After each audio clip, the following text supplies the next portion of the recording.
Pardon, je regardais ce magnifique bébé. Santé toujours avec cette action de prévention à l'école organisée par des kinés. Aime ton dos, c'est son nom.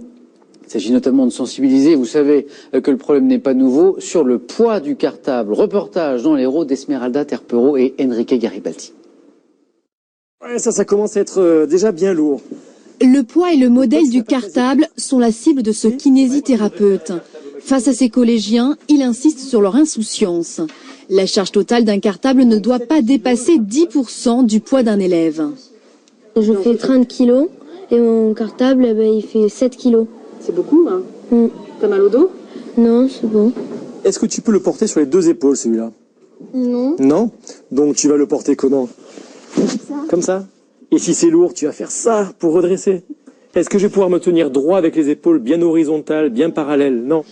La position des enfants fait aussi l'objet d'une attention très particulière. Souvent assis ou penchés à cause des tablettes et smartphones, leur posture n'est pas toujours adéquate.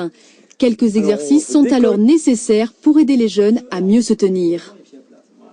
Des fois, j'ai mal au dos à cause de mon sac. Et il y a des moments où je m'assois trop longtemps. C'est trop longtemps. Je vais faire des exercices comme on avait vu ici. Et voilà, je vais essayer que ça marche.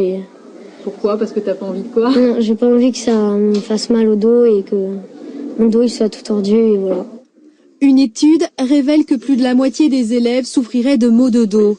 Près de 30% des parents ont déjà consulté un médecin pour ces problèmes, un phénomène qui s'est accentué depuis une vingtaine d'années. Le mal de dos chez un enfant comme ça est un signal tardif dans le sens où il peut comporter déjà des altérations de ses disques intervertébraux et ces altérations, une fois qu'elles sont présentes, elles sont acquises. Ça ne cicatrise pas.